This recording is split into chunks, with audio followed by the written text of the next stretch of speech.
Hello बच्चों। जैसा कि अभी तक हमने पिछले क्लास में केमिस्ट्री के कुछ प्रश्नों को देखा और सिलेबस के बारे में भी पता चला और कौन कौन से इम्पोर्टेंट टॉपिक्स हो गई आकांक्षा को लेके वो भी हमने देखा। और अभी तक हम लोगों ने कुछ 63 प्रश्न यानी 41 से जो शुरू होते हैं और 63 प्रश्न 63 क्वेश्चन नंबर्स तक हमने सॉल्व भी किया और देखा भी क्वेश्चन जो है वो अम्ल क्षारीय एवं लवण तत्वों के वर्गीकरण या रासायनिक समीकरण हो या कार्बन एवं उनके यौगिक हो, बिल्कुल जो आपकी बोर्ड्स की सिलेबस है उसी से आ रही है।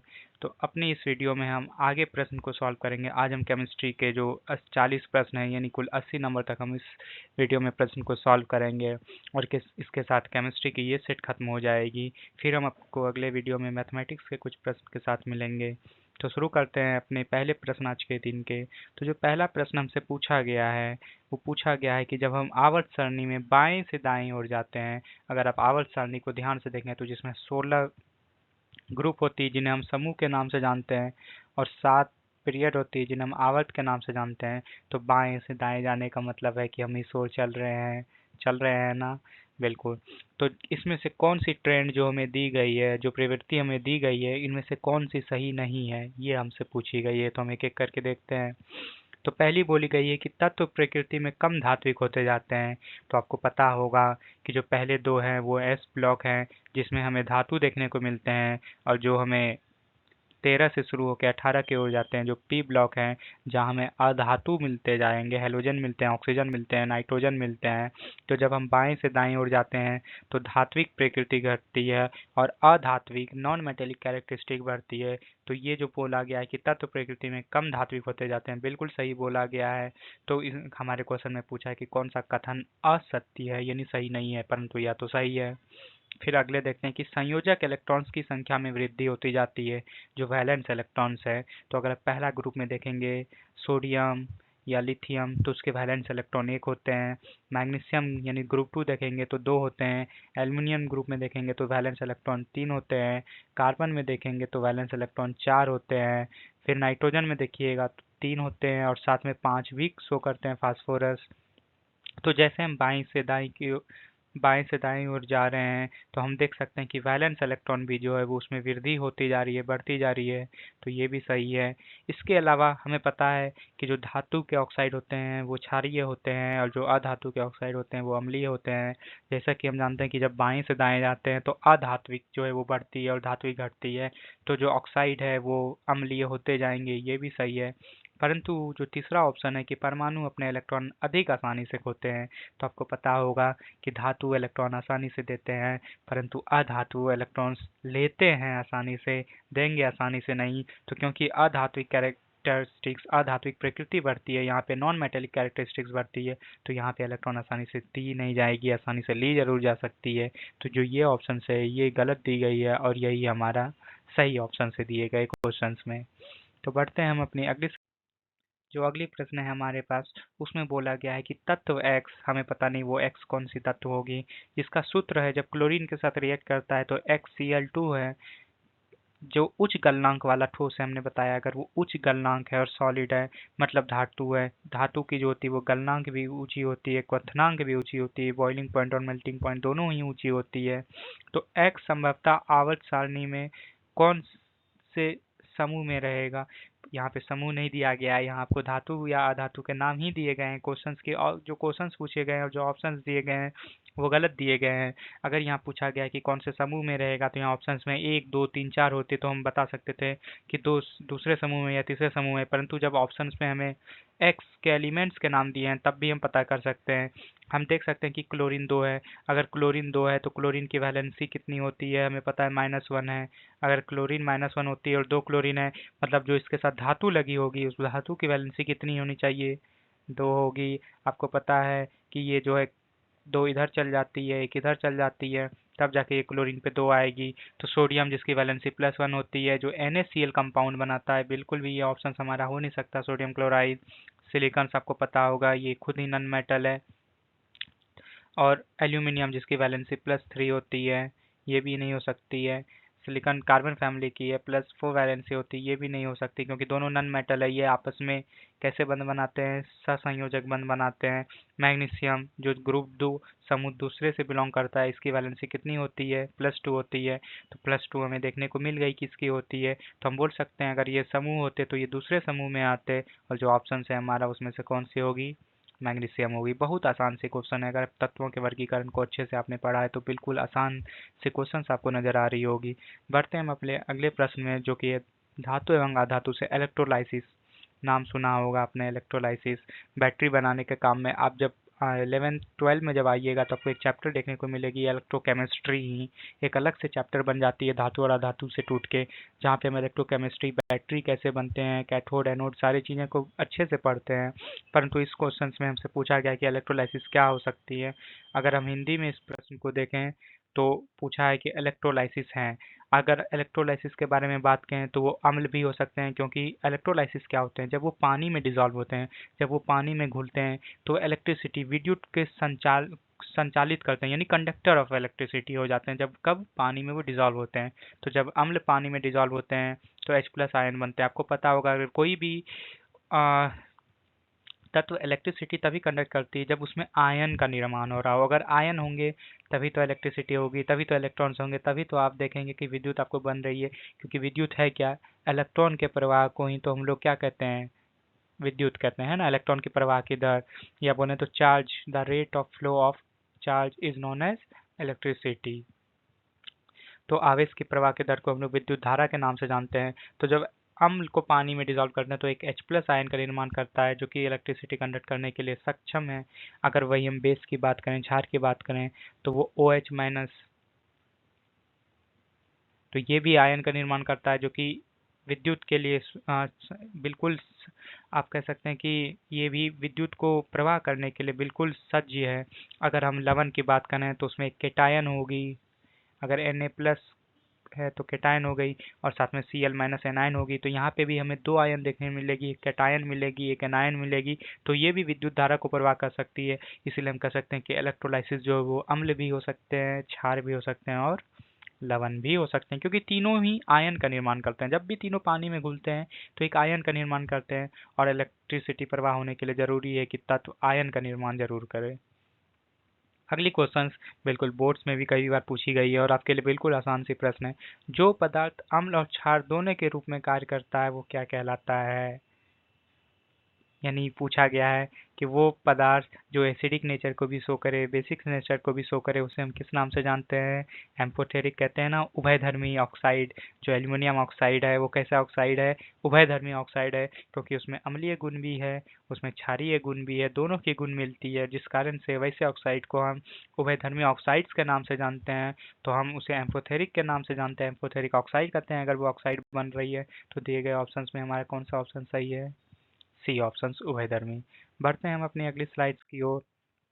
तो अगला पूछा गया है कि ग्रामीण क्षेत्रों में जल का रोगाणुशन, यानी डिसइंफेक्टेड, जो उसमें जल में बैक्टीरिया हो जाती है, उसको दूर करने के लिए किसका प्रयोग करते हैं? तो दिए गए ऑप्शन में आपको पता होगा पोटासियम परमैंगनेट, KMnO4, जो कि बहुत ही अच्छा ऑक्सीडाइजिंग एजेंट है। इसका प्रयोग हम करते हैं किस लिए? पानी से में जो बैक्टीरिया है उसको डिसइंफेक्ट, मतलब उसके बैक्टीरिया को खत्म करने के लिए हम KMnO4, पोटेशियम परमैंगनेट, जो आसानी से मिलती भी है और ज़्यादा महंगी भी नहीं होती है। इसके अलावा क्लोरीन का भी हम प्रयोग करते हैं, परंतु क्लोरीन इतनी आसानी से मिलती नहीं है हमारे पास। तो जो आसानी से मिलती है हम सबसे ज़्यादा उसका प्रयोग करते हैं।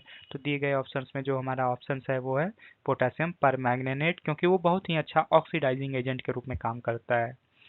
अगला पूछा, आपको पता होगा पदार्थ की चौथी अवस्था। आप लोगों ने 9th में ही पदार्थ की 5 अवस्था पढ़ी होगी, ठोस, द्रव या तरल, गैस, प्लाज्मा, और एक पांचवा जो है वो 2 साइंटिस्ट के नाम पे है, बोस, आइंस्टाइन, कंडेंसेट। बहुत ही इंटरेस्टिंग स्टोरी है कि क्यों इसके नाम बोस और आइंस्टाइन दोनों की लगी। क्योंकि आप जानते होंगे इसकी खोज बोस ने की थी, इसकी रिसर्च पेपर बोस ने की थी, परंतु उस समय भारत जो था वही गुलाम था अंग्रेजों का, तो उस समय उसकी पेटिशंस ना हो सकी, इसलिए बोस ने उस पेपर को आइंस्टाइंस को भेजा। अगर आइंस्टाइन चाहता तो वो पेपर अपने ही नाम पे पेटिशन कराता, परंतु आइंस्टाइन वैसे प्रवृत्ति के थे नहीं। उन्होंने उसमें भी कुछ सहायता की और दोनों ने अपना नाम साथ, आइंस्टाइन ने दोनों का नाम, बोस का भी, हमारे बोस का भी नाम और खुद का नाम पे उसका नाम रखा, और उसको हम आज के डेट में, आज के समय में बोस आइंस्टाइन कंडेंसेट के नाम से जानते हैं, जो पांचवा स्टेट है, पांचवी अवस्था है किसकी, पदार्थ की। परंतु चौथी अवस्था हम किससे जानते हैं, बिल्कुल प्लाज्मा होगी इसके आंसर।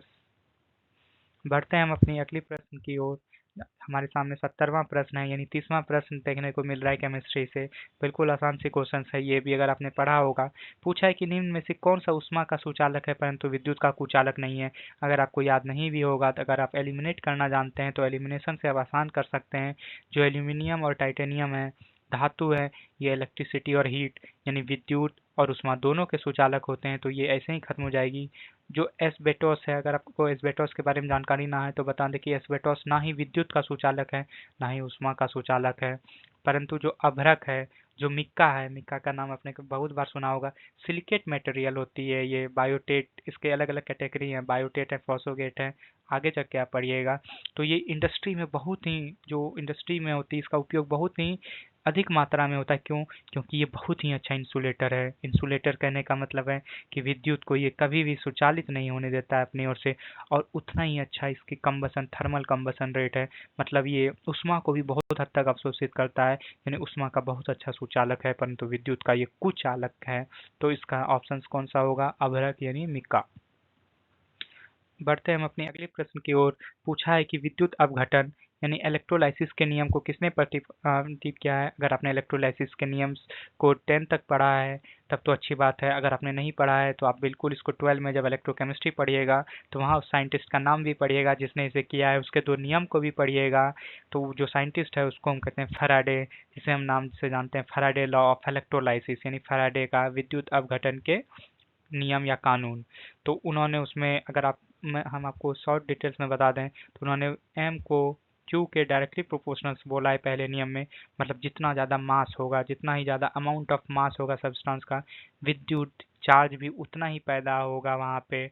और अगर हम इसको जब एक डायरेक्टली प्रोपोर्शनल्स हटाते हैं तो एक जेड कांस्टेंट के रूप में आती है। तो m equals to z q. आप आगे चल के जब 12 में जाइएगा तो ये फॉर्मूला से आप बिल्कुल अवगत होइएगा। तो यहाँ तो हमें पता चल गया कि फैराडे ने वो विद्युत अपघटन के 2 नियम दिए हैं जिसे हम फैराडे लॉ ऑफ इलेक्ट्रोलाइसिस के नाम से जानते हैं। तो दिए गए ऑप्शंस में हमें आंसर्स पता चल गया कि फैराडे है। अगला क्वेश्चन जो कि आपने 9th में ही पढ़ा होगा, पूछा है कि सॉल्ट और सैंड को कैसे सेपरेट कर सकते हैं। बिल्कुल आसान सा है, सेपरेशन विधि पूछी गई है, यानी अलग करने की विधि पूछी गई है, बिल्कुल आसान सी है।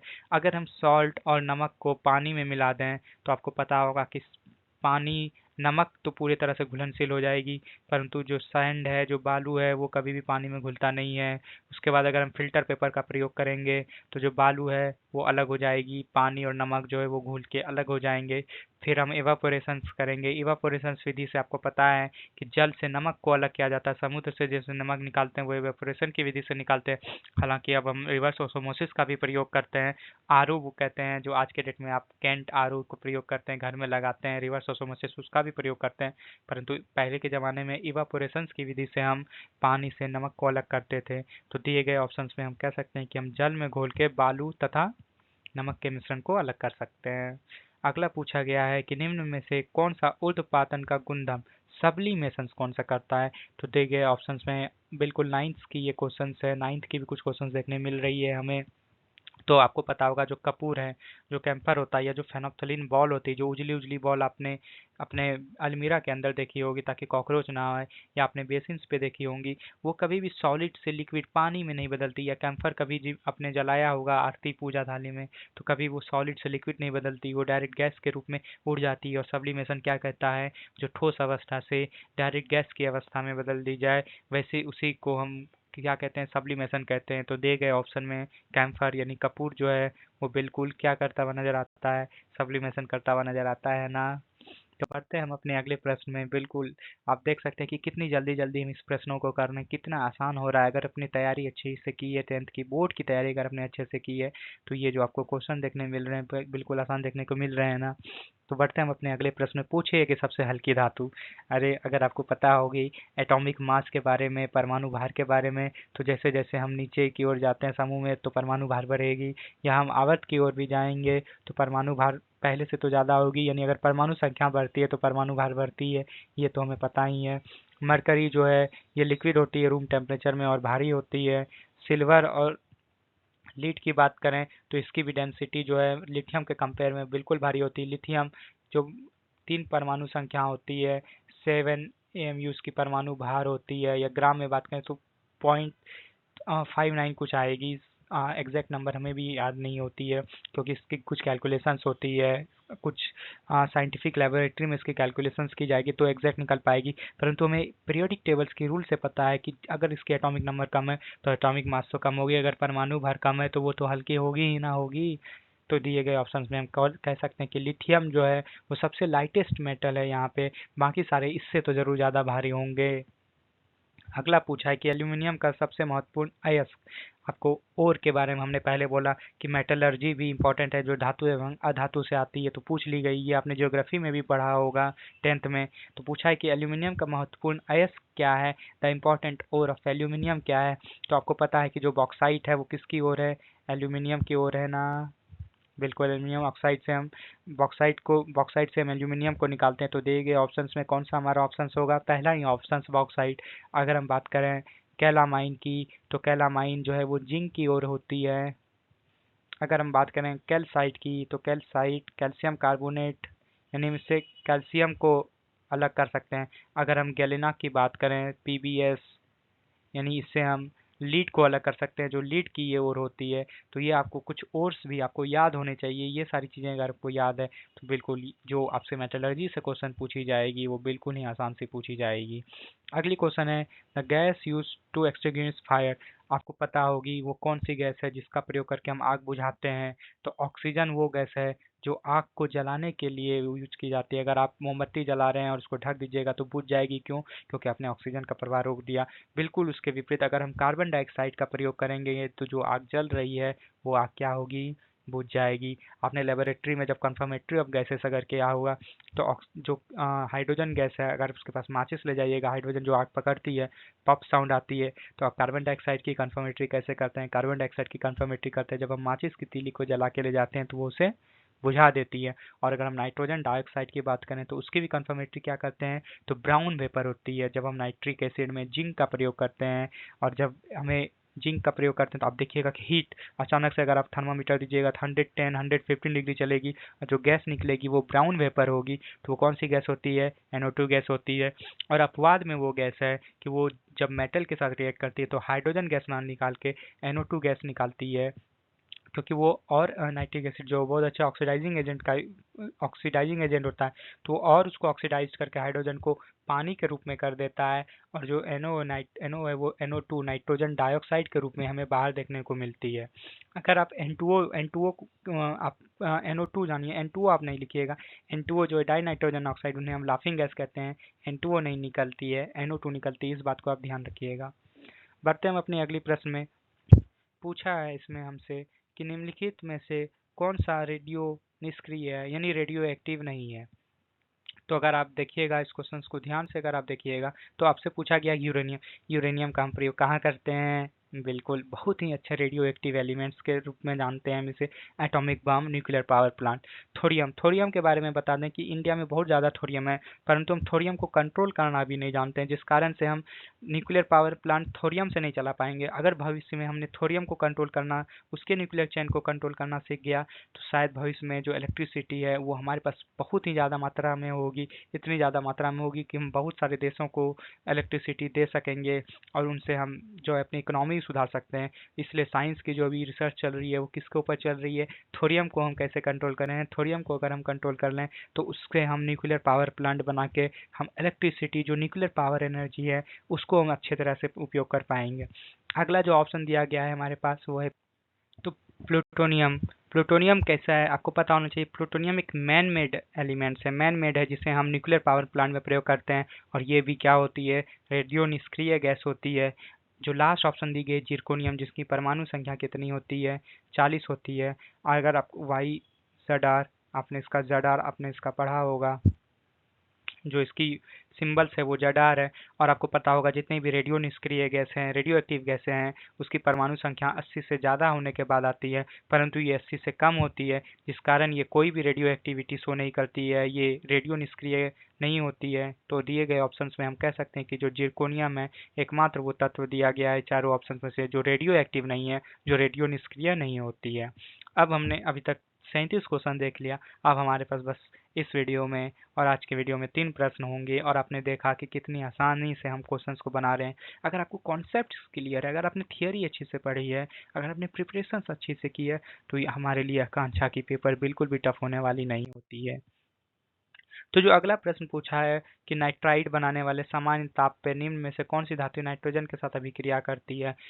यानी ये कहना चाहता है कि रूम टेम्परेचर पे जो नाइट्रोजन है वो रूम टेम्परेचर पे अगर हम अभी किसी धातु के साथ अभिक्रिया करें और नाइट्राइड हम ला सकें, वो कौन सी धातु दे सकती है। तो आपको बता दें जो एकमात्र धातु है जो नाइट्रोजन के रूम टेम्परेचर पे उसके साथ अभिक्रिया करके नाइट्राइड बनाती है, वो कौन सी है, लिथियम है, जो Li3n बनाती है। ये एकमात्र धातु है जो नाइट्रोजन के साथ रूम टेम्परेचर्स पे अभिक्रिया करके नाइट्राइड का निर्माण करती है। इसके अलावा ऐसी कोई धातु नहीं है।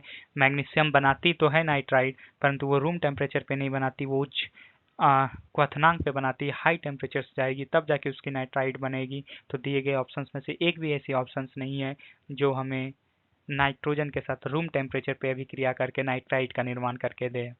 अगली पूछी गई है कि गोल्ड इज सॉल्युबल। हमने आपको पिछले वीडियो में पूछा था कि एक ऐसा कॉम्पोजिशंस बनाना है हमको जिसमें हम 1 मोल HCl 1 मोल HNO3 नाइट्रिक एसिड का लें, 3 मोल HCl का लेते हैं, तो उसे हम क्या कहते हैं, जिन्हें हम रॉयल वाटर के नाम से जानते हैं। उसका एक और नाम है, हमने आपसे पूछा था नाम, वो नाम है एक्वा रिजिया। और एक्वा रिजिया वो है जो हमने पहले बोला था जो लीड सिल्वर है या प्लेटिनम है, गोल्ड है, वो हाइड्रोजन से नीचे आते हैं तो वो उन्हें डिस्प्लेस कर नहीं पाएंगे, तो रिएक्शन करेंगे नहीं। परंतु जब हम 1 मोल नाइट्रिक एसिड का लेते हैं और 3 मोल HCl हाइड्रोक्लोरिक एसिड का लेते हैं तो एक रॉयल वाटर का निर्माण होता है। रॉयल वाटर इसलिए कहते हैं क्योंकि उसमें गोल्ड तक की डिजॉल्व होने की क्षमता है, सिल्वर भी डिजॉल्व हो जाएगी, प्लेटिनम भी डिजॉल्व हो जाएगी, जिन्हें हम एक्वा रिजिया के नाम से जानते हैं, यानी अम्ल राज कहते हैं उन्हें हम।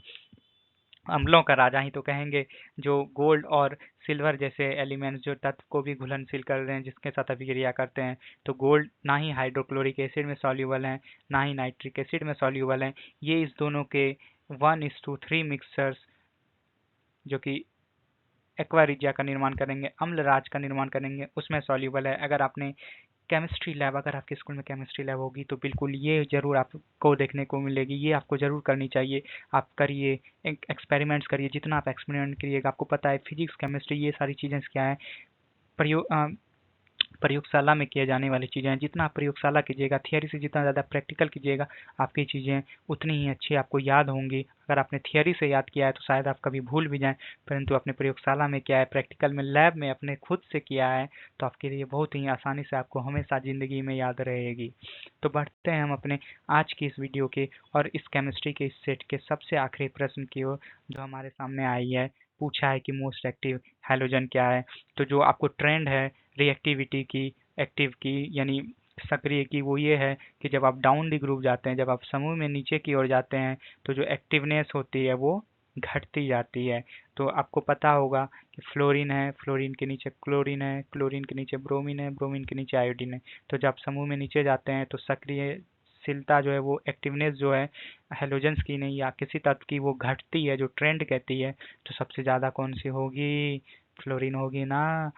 तो देखा हमने कि 40 प्रश्न हमने किए केमिस्ट्री के, हर एक कॉन्सेप्ट को समझा, हर एक क्वेश्चंस को समझा। इस वीडियो में हमने आपको सिर्फ ऑप्शंस दिया और ऑप्शंस पे टिक नहीं किया। हमने आपको बताया कि वो आंसर्स क्यों है, उसकी क्या रीज़न है वो होने की। आपको रीजंस पता होनी चाहिए। केमिस्ट्री में बहुत सारे अपवाद भी देखने को मिलेंगे, जब आप आगे क्लास में जाएंगे वो अपवाद आपको याद रखने होंगे, परंतु वो अपवाद के भी कुछ कारण होते हैं। ये अपवाद ऐसा नहीं है कि आया और लिख दिया कि चलिए ये अपवाद है, उसके काफ़ी सारे रिसर्च किए गए हैं, उस पर काफ़ी सारे एक्सपेरिमेंट्स किए गए हैं, तब जाके उसे अपवाद में डाला गया है। तो हम उम्मीद करते हैं कि आप हमारे साथ ऐसे ही बने रहेंगे, ऐसे ही क्वेश्चन बनाते हम लोग चलेंगे। आगे वाले वीडियो में हम मैथ्स को भी लेके आएंगे, फिर से हम फिजिक्स की अगली सेट भी करेंगे। जब तक कि आपकी एग्ज़ाम नहीं होती है तब तक हम करते रहेंगे। और हम बोर्ड्स की प्रिपरेशंस के लिए भी आने वाले कुछ दिनों में वीडियो लेके आने वाले हैं, क्योंकि आपकी बोर्ड्स भी है वो नज़दीक आ रही है। तो हम कुछ इंपॉर्टेंट क्वेश्चन के साथ, कुछ मॉडल पेपर के साथ जो आपके बोर्ड्स में पूछे जा सकते हैं, उस वीडियो के साथ आपके सामने ज़रूर होंगे। तब तक के लिए बाय बाय।